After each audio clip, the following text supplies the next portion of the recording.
Hello and welcome to episode 62 of the Dental Realist podcast. I am one of your hosts, Ryder Waldron, and I am here with Marcus D. Neff and Troy Stevens. Troy, how you doing tonight? Doing really well. It's kind of nice to be able to podcast in, 1 week from the last episode instead of 3 years. So really stepping our game. We're trying to step it up a little bit. Oh, Marcus, how are you doing? I'm doing good. I only worked a half day. Oh, well, so, had a daughter get married this weekend, so I had to take some time for myself. You did. You've got to recover from that wedding. That's right. A lot of emotions, strong emotions. Yes. Yes. Well, that's good. We're happy you're with us. How was everybody's dental day today? Wasn't too bad. I had a guy fail for the fourth time on me, so I finally got my front desk to not schedule him again. Makes sense. Yeah, sounds like a good idea. Yeah, it's kind of like, why is he back on the schedule anyway? Kind of thing. Yeah. But, it was a high production, so you're kind of like, okay, yeah, you kind of want to try and get him in, but I'm like, get rid of this guy. I can't do it. It's too much. Yeah, we get burned by those people every once in a while. It's I don't know. It didn't seem to really happen in dental school too much, but nowadays it does. People don't really value our time sometimes, so that kind of sucks. Yeah, I don't remember people canceling much in dental school. Do you? No, I remember wanting them to, but I don't remember it ever happening. I don't either. I remember them showing up quite a bit. That's kind of interesting, yeah. Yeah, people you didn't want to show up, and that's kind of how it is now. The people you don't want to show up, they still show up. Yes. Coming back. You don't have to nicely tell them, hey, quit coming. So tonight, guys, we're going to talk about how to prepare for dental school graduation. It's that time of year when people are getting out of dental school. And let's, because people probably had too good of a day, we're going to start off talking about some dental school debt. And Troy, do you want to you were the research department on this one. Do you want to walk us through some of these numbers that you found today, and let's raise everybody's blood pressure before we get to some better thoughts? Yeah, with graduation comes the lovely dental school repayment, student loan repayment. And I think you get a 6-month grace period if I'm not remembering right before you have to start paying them back. Remember. But then all that money that you've spent over the last 4 years that you've taken out as loans is all going to be paid back over the next 30 years of your life. And it's a long deal. So I did a little research. Now, it looks like the most recent data that I could find was from 2022. Correct me if I'm wrong. Did you guys see anything other than any newer than that?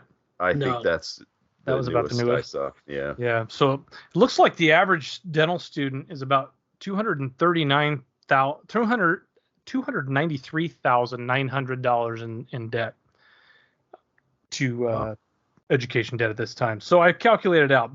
Interest rates kind of suck right now, and they do fluctuate depending on credit and all that stuff. But I averaged about 6.8% as an interest over 30 years. Your monthly payment's going to be just under $2,000 a month, and you'll have the joy of paying back $687,650.69. I don't want that 69 that cents. dental education is really costing you about $687,000. Now that's if you are an average person taking out, $293,000. If you're an overachiever.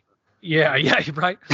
If you're an overachiever like we were back in the day, I looked up the numbers of 2000. We graduated in 2003, so it was right in that area. The average dental school debt was $106,000, but wow. I think all of us were about $200,000, right? So we were about double that because we went to a private school. And so you can kind of consider that. Take this number that we just threw out there, and double that number. If you're in the the $400,000 to $500,000 ballpark at 6.8% interest, and boy, you are really going to be paying back a boatload of cash. Well, and I think we probably all agree that $293,000 seems a little bit low. I think it does. I think it is low. Yeah, it does seem a little bit low. Just people that I've talked to, students that I've known that are getting out of school or higher than that. Yep. Yeah, all the guys that I've talked to recently have been in the $400,000 to $500,000 range. gosh. And so, I mean, that's $4,000 a month, $3,500 a month over 30 years. My word. Yeah, That is a lot of money. Really nice mortgage. Yeah, well, not nowadays. Right. You could buy about a 1,500 square foot home for $4,000 a month, it seems like. So if you amortize that out, $500,000, say if you're in for that for 30 years at 6.8% interest, you're looking at the repayments about $3,200 a month. Wow. And you're going to pay $673,000 in interest, and you're going to be paying total back about $1.17 million. Oh my gosh. And new graduates, like I don't know if the three of us could afford that. I don't know if I could. That's an insane amount of money. And how would, like, a new graduate coming out right now, they're not going to make, I wouldn't think, as much as we make. I wouldn't think. Yeah. And so, you know, you go somewhere where it's a high paying job, but you know, the problem is if you go to, say, USC, where it's super expensive in Southern California, and then you move back to, you know, Utah or Idaho where we are, and the dental income is that high, you're going to get crushed. So you got to go somewhere else where you can really make some money. Yeah, exactly. I saw somewhere on the websites, you know, that I Googled up today that, you know, they say that they start out, you know, average about $128,000 a year. I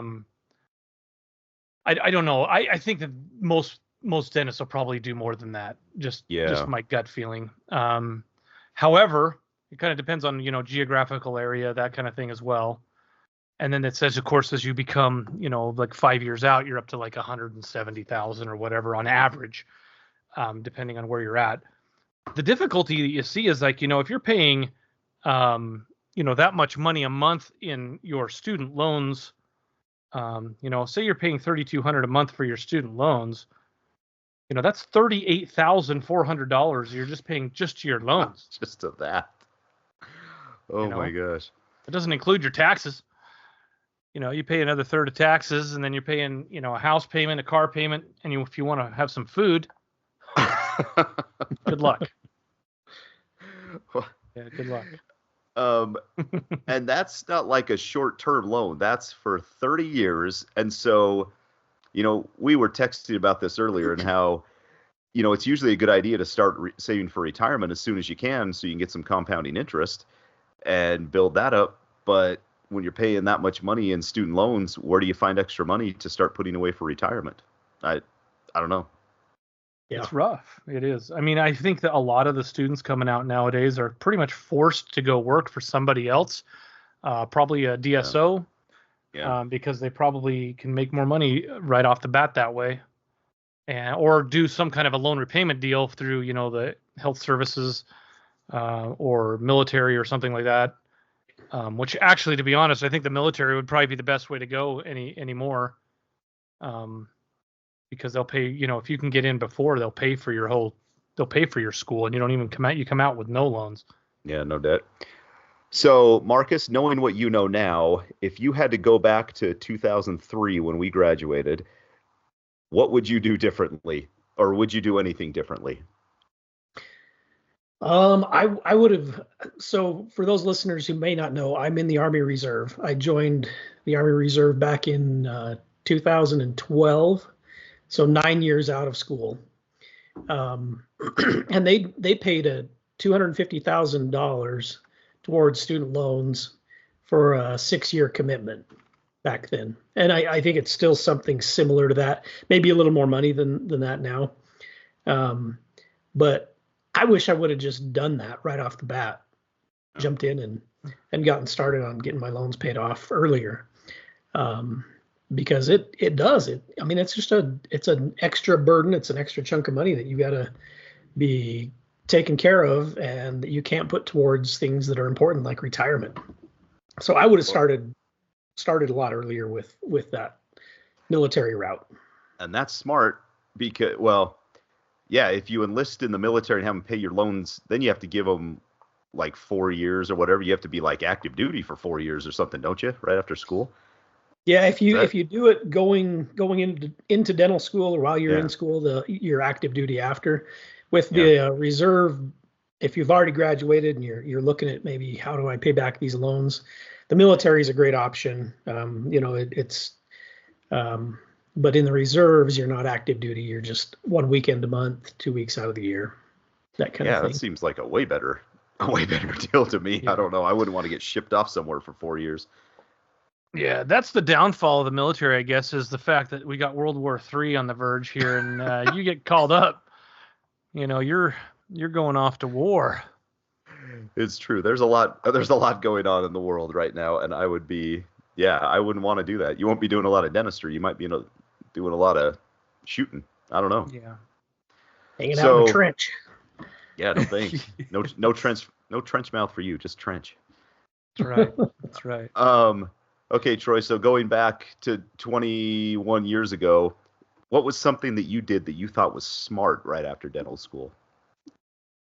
Well, I think I was kind of like Marcus. I initially thought that it was smart to just go out and just practice dentistry, just to buy into a practice as soon as I could. Because for one thing, I was sick of school. I was a little bit older. I was 32 when I graduated from dental school too, so I was a little bit older, and I didn't really want to have anybody tell me where I could live or what I could do and all that stuff. But like I say, hindsight, looking back, I really wish that I probably would have looked at the military option. 4 to 6 years is not a very long time when you're looking back on it, because I'm paying my student loans off over 30 years. And we're still going, you know what I'm saying? I mean, Going strong. In reality, the nice thing about when we took out loans is the interest rate was like near zero. Yeah. And so it's like, it's not a motivator for me to really get rid of it right now, because I had other things that I wanted to get rid of, like buying a business, building a building, those kind of things. So I had other interests that I wanted to get paid off first. So I don't know. I don't think that I necessarily, thought that was a good thing that I did as far as coming out. But I mean, now looking back that I've gone through the war, the 20 years or whatever, and I'm on the other side of the stress and all that stuff with that. I'm telling you, the first 5 to 10 years were brutal. It's a little rough. Yeah. It was really stressful. So, Marcus, I guess I'm going to give you a tougher question. What is something that you thought you did that was really stupid right after dental school? Or did you think you did anything stupid? No, I'm really not very stupid. I mean, okay. If you could, as you can tell. Thanks for your input, Marcus. Let's go back to Troy now. I think the stupidest thing I did was to jump right out of dental school and do a startup practice from scratch in a brand new building. Yeah. Brand new equipment, brand new everything. I would not advise that, especially now, but even back then, that was a lot of debt on top of student loans. And I came out of dental school feeling pretty competent. Like, I think they did a good job and training me and getting me ready to practice. But at the same time, where I hadn't practiced with somebody else, I didn't have a partner, there were things that I kind of jumped into, probably just trying to figure it out. And I kind of got just like, you get nervous, you get scared, you don't know who to talk to. You're on your own. I mean, yeah, but you got to do it. So, maybe not do a startup, maybe go into a partnership, go into an associateship, something where I could have somebody that I could talk to, somebody I could turn to when I have a tough case, that kind of thing. And, I worked through it all. I figured it out, but that was just a lot of stress and a lot of pressure to be a brand new dentist with that size of a loan. Mm-hmm. Yeah. That much. Can I go back to Marcus just jogged my memory here about one of the things that maybe I did right was I did go in with a business partner, Marcus, like, you mentioned that it may have been little less stressful for you. So I was able to do some things that I wouldn't have been able to do otherwise, because of, there's no way that they're going to give you a couple $1 million out of dental school to build a new building, buy a dental practice and all this stuff that, that I had to do. But I had the business was already there. It was already going. We had, track record of being successful. So that helped out the banks a lot with me being able to do those things, earlier on in my career. I mean, 4 years after my career, we built a 6,000 square foot building, so I could never have done that on my own. But I had a 50-50 partner with me. And I'm not even sure in today's world you could, I don't even know if a bank would let you do a startup like I did. Yeah, and I don't just know. on that line, I have heard of a couple folks over in Boise that have tried to sell some practices that have had offers on them that have fallen through because the people can't qualify for the loans. Wow. Yeah. I mean, that's pretty rare that a dentist doesn't qualify for a loan. Well, they're $500,000 in debt coming out of dental school. Exactly right. I bet that's exactly what's happening. So. And then they buy a house. And Yeah. Houses aren't cheap nowadays. No. That's one thing I didn't buy a big house and never have had one of those. So all of my money's been pretty much going into my loans and my business stuff, Yeah. You guys still living in a mobile home, Troy? Yeah, we're in a partial trailer park. But I remodeled. Just lost part of our audience, guys. Good job. Yeah, no, just kidding. Yeah, I remember that time you pulled up next to my house and looked out there. You were in that little bathrobe, empty the motorhome. Yeah. Yes, you saw me with the motorhome smoking a cigar. That's an RV. Here's an RV. Yep. What about you, Ryder? What do you think? Cousin Eddie? God, I lost my whole train of thought. Well, a good thing you've done when you got out of school, and a bad thing. A good thing is that I stayed out of debt. For the most part, I did a startup too, but I rented I got an office I could rent cheaply, but the drawback was that I didn't make a ton of money, and it wasn't really going it wasn't going to really blow up or anything like that or be real successful. I ended up buying a practice a couple years after we were out of school. I mean, that's one smart thing. I feel like I was pretty frugal. A dumb thing I did is that I think I thought that coming out of dental school that I knew how to do everything, and I wasn't always humble enough to, like Marcus said, be able to ask other dentists for help. Like, because we all feel like we're so competitive and we don't want the older dentists to think we're stupid.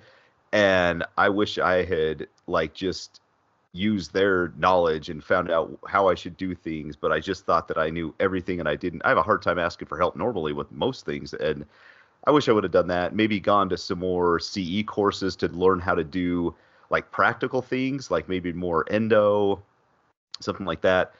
Instead, I went with you guys to Lumineers courses, like to do, those veneers you just glue over teeth. Like that was not, I didn't really do many cases with that. I felt like I got wowed by salespeople and things like that. I mean, those salespeople, they see blood in the water with new grads, and they know they can get you to buy all this equipment. They're talking to you more than other dentists are, so they tell you what all the dentists are using, and it's like, yeah, probably not. And so, yeah, I think staying out of debt was a good thing. I think not being humble enough to ask others for help was a bad thing, stupid thing.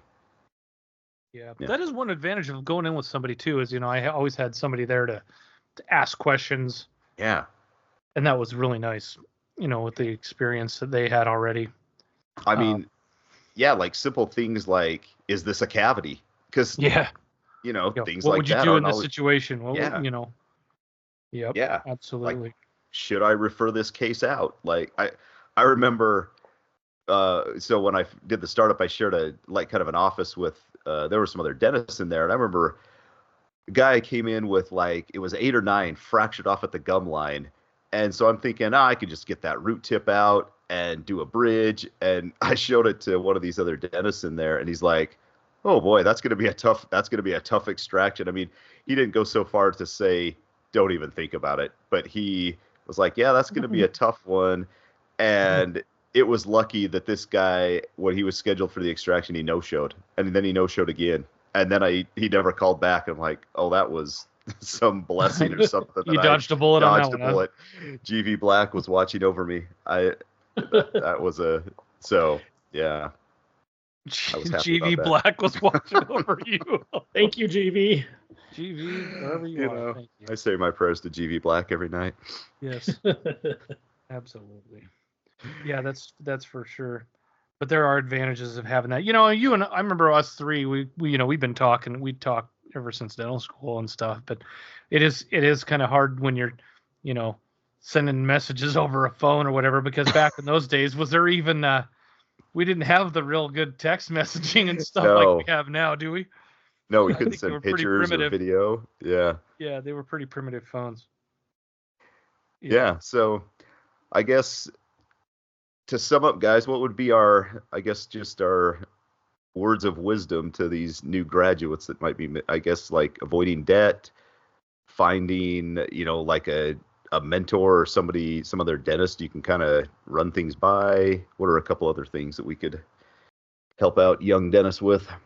I would say maybe even think about a residency. I mean, Yeah, yeah, you know, it's a good one. there's a good residency right around here at Idaho State University. It's one of the better ones that I've ever heard of. But somewhere where you can get a little practical, hands-on, but you've got a little safety net there. And I know they do Yeah, get paid a little bit, and I think their student loans get to be deferred for a year. Mm. Granted, they're going to have interest that's accruing, but yeah, That's true. but it may be a good option to really get some more hands-on experience, pick up a few more things. They're anywhere from a year to 2 years, I think. The different residencies, most of them I think are a year.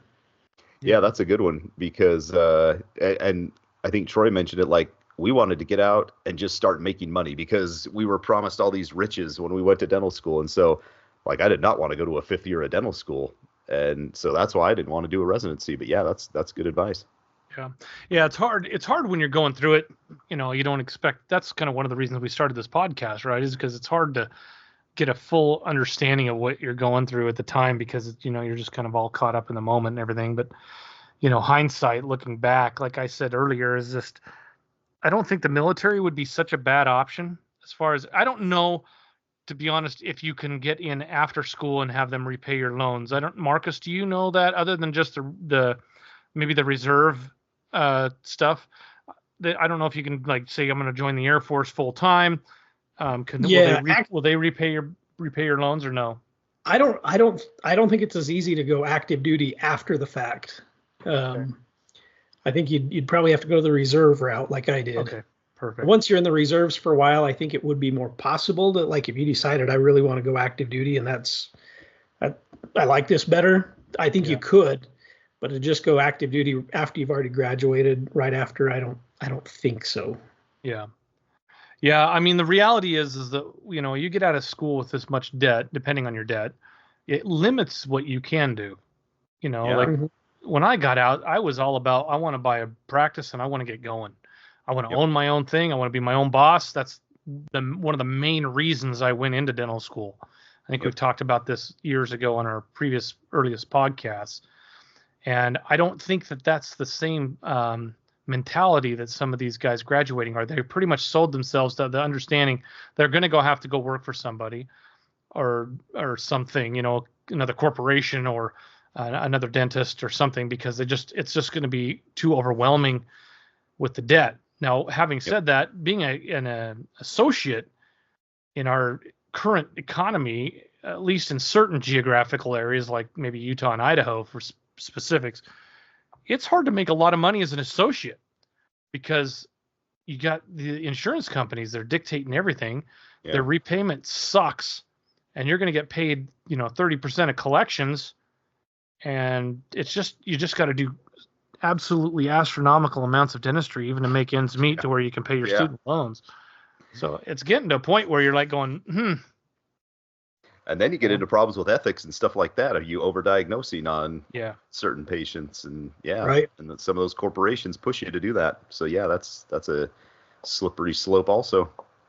They really do. Yeah. So I mean, there's a lot of things that I do that I could bill for that I don't, just because it's like, right. I'm not going to nickel and dime these folks, but. Yeah, it's true. You smooth off a tooth or something. We always have those patients who are in the hygiene chair and I've got this little rough spot. Can you just smooth that off? And it's like, yeah.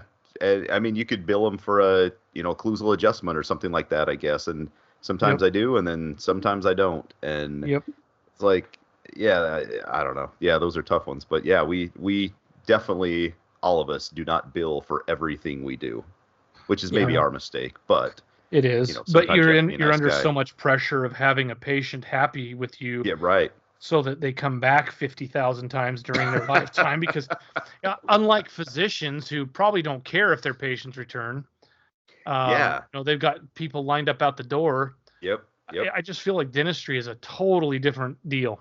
It You is. Yeah. know, we really have to keep these people happy, or they'll walk. That's true. Yeah, it is true. I mean, people still don't see dentistry as like an absolute necessity as far as healthcare goes, and some of that might be because, you know,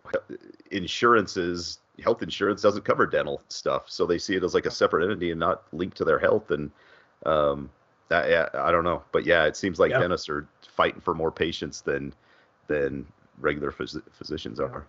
No, absolutely. Yeah. I don't think physicians care as much, especially nowadays. It seems like it's so bad. Yeah, it's true. Yeah, it feels like we have to care a little bit more because we want people coming back every 6 months.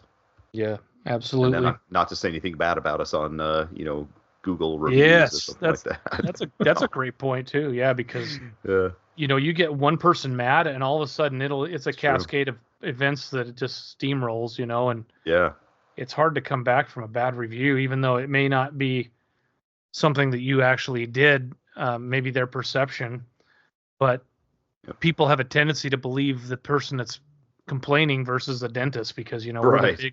we're the big bad rich guy that just wants to buy a Yeah. new boat, Yep.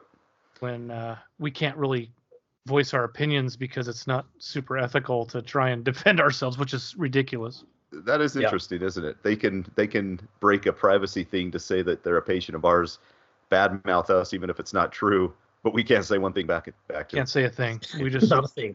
take the high road and Yeah. hope that nobody reads their post. Serious. All right. You guys have anything else you wanna add before we close up shop? No, I wish the new grads good luck. It's a stressful time of life to decide where to go, what to do, and all that stuff. And there are a lot of different options, but it's an interesting environment that we're in right now, where things are just being called, and a lot of it is out of our control, which is a whole different podcast. Of course, we've talked about some of it in the past, with insurance companies and all that jazz. And one other thing I guess I could quickly bring up in some of my research is the fact, they're talking about how dentists, over time, dentists' salaries usually increase. Yeah. Well, I don't know about that. Yeah. I think I told you guys, since 2014, mine has decreased. Yeah. Because of insurance being more and more prevalent. Before 2014, we were able to stay out of the PPO jazz for a while. We had a pretty good few years there as far as that goes, but now it's all gone. I mean, insurance is the main driver in all things, and that could be geographically too. I'm not saying, I don't know for sure everywhere else, but geographically around here, it's like people will walk if you don't take their insurance. Yeah. It's true. And then if you take their insurance, and you've got to make sure that their insurance will cover this, and insurance doesn't care that they get a crown, they just want you to patch it too, whatever. So it's a crazy, weird dynamic. Well, it's so funny. I had somebody last week or 2 weeks ago, and I mean, we all get these patients that say, well, I couldn't come see you because I didn't have any, dental insurance. Well, that's not true at all. Like, yes, these insurance companies have fooled people that you can't go see anybody because you don't have insurance. Yes, you can. And it's not super expensive compared to most healthcare either. And a lot of people make the mistake of, I got this tooth that's bugging me. I don't want to pay to go in. They have a little cavity that could be fixed. And they wait, 6 months or a year. Then it's a root canal and crown and build up. And now it's more expensive even with insurance than it would have been just to pay out of pocket. So I don't know. Right. Yeah, that's a good point. Exactly right. But people don't want to do that. They don't want to pay if their insurance isn't paying. They don't want to go somewhere that their insurance doesn't cover.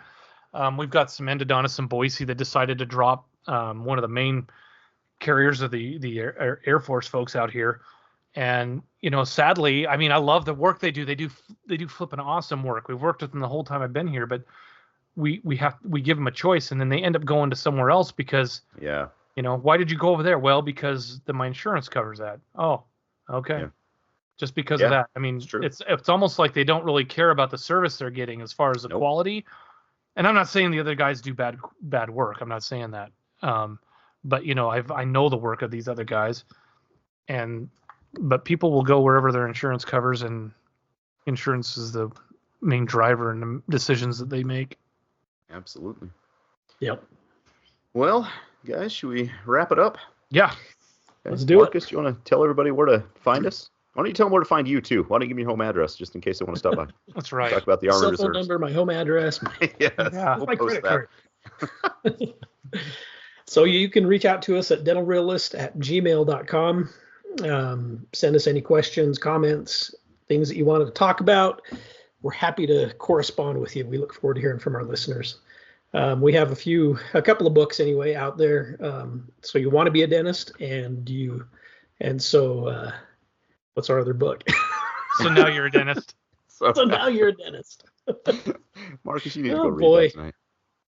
It's been a long day. Marcus worked a half a day. Forgive him. So you want to be a Yes. dentist, and so now you're a dentist. Those are the two books.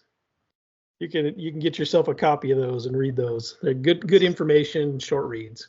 Yep. But we appreciate it. Marcus just lost his mind. All right. Well, we appreciate everybody listening, and we will try to be back soon. Definitely not 3 years. Our goal is to be under 3 years on the next episode. We're going to do it. Yep. So thanks, everybody, for listening. We'll talk to you soon on the next episode of the Dental Realist Podcast.